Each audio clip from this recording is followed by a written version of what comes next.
Oke.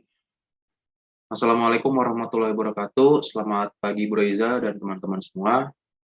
Eh, Pada kesempatan kali ini, kami dari kelompok 6 akan mempresentasikan materi biologi tentang asal-usul kehidupan. Saya dari kelompok 6, Nathan Ishak, absen 22.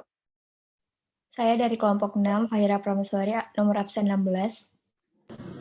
Saya Fando Francisco, absen 35.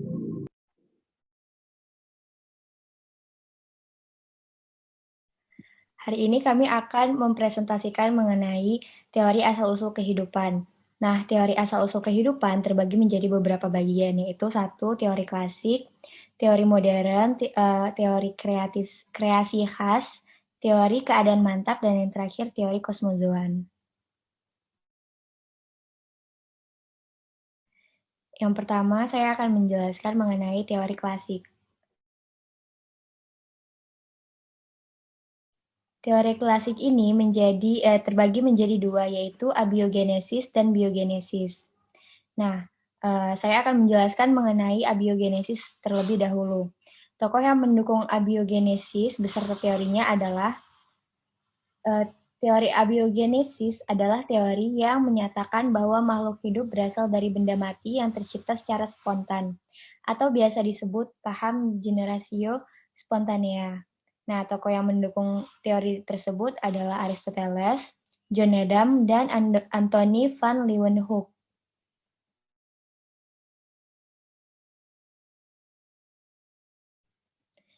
Selanjutnya, saya akan menjelaskan mengenai teori biogenesis. Teori biogenesis adalah teori asal-usul kehidupan yang menyatakan bahwa makhluk hidup berasal dari makhluk hidup lainnya.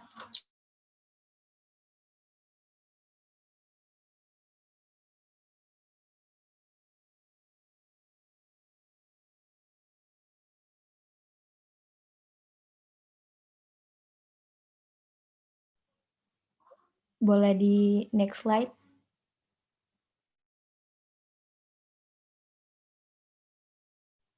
Nah, selanjutnya ini ada beberapa tokoh yang mendukung teori biogenesis tadi. Yang pertama ada Francisco Redi. Redi membuat percobaan dengan memasukkan daging ke dalam 2 buah toples. Toples 1, toples tanpa penutup atau terbuka, dan yang kedua adalah toples dengan penutup. Setelah beberapa hari diamati, muncul larva di daging dalam toples yang terbuka, sementara daging di toples yang tertutup bersih. Redi pun berkesimpulan bahwa belatung tersebut berasal dari lalat-lalat yang masuk ke dalam toples dan bertelur di sana. Tokoh kedua yang mendukung teori tersebut adalah Lazzaro Spallanzani.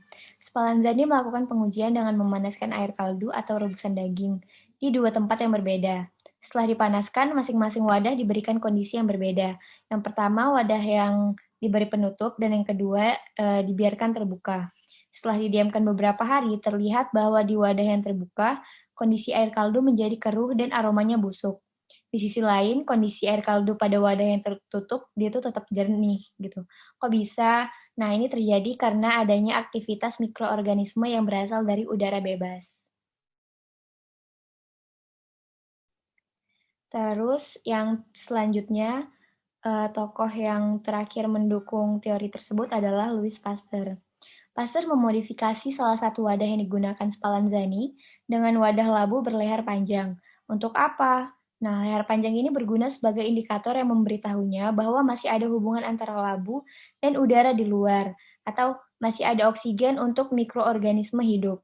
Setelah dipanaskan dan didiamkan beberapa hari, ternyata air kaldu yang ditempatkan di labu berleher panjang tetap jernih. Tetapi di bagian ujung lehernya muncul banyak debu dan kotoran. Sementara pada wadah yang terbuka mengandung mikroorganisme.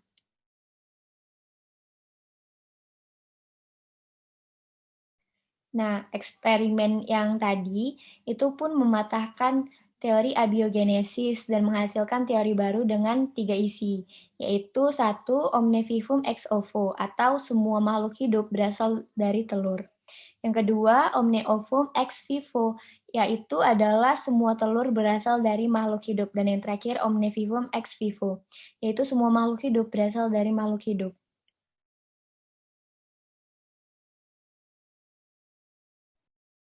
Oke, untuk yang berikutnya, saya akan menjelaskan tentang teori modern.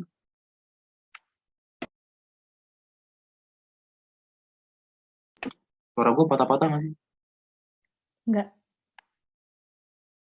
Teori evolusi kimia atau biokimia.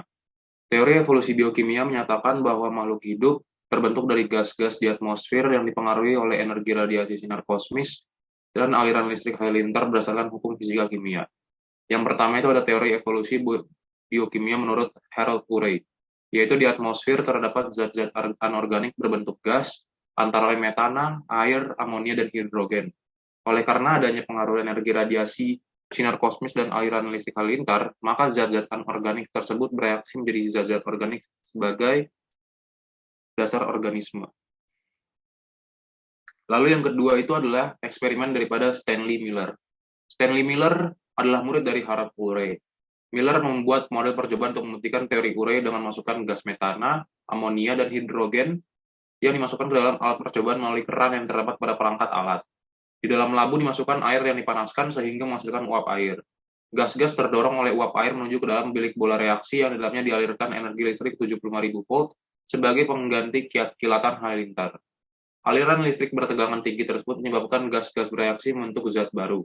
Zat baru diinginkan dengan kondensor atau alat pengumbun menjadi tetesan air yang mengandung asam amino, asam hidroksi, HCN, dan urea.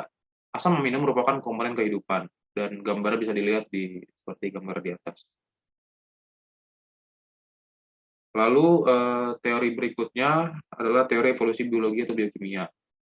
Teori ini menyatakan bahwa makhluk hidup diciptakan di laut, atau biasa disebut paham neo-abiogenesis.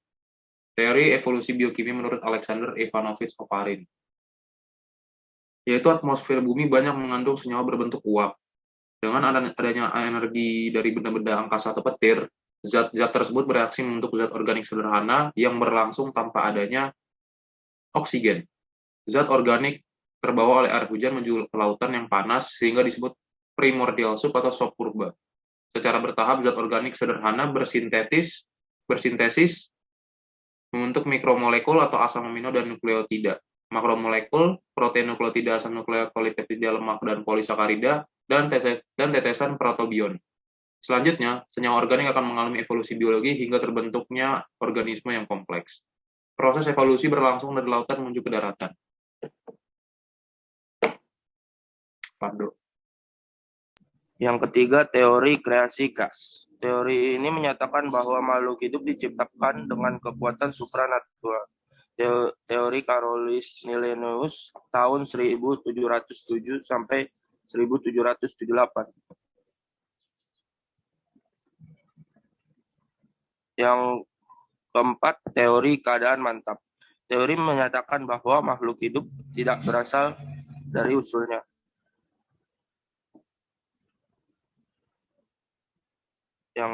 Yang kelima, teori kosmozoan.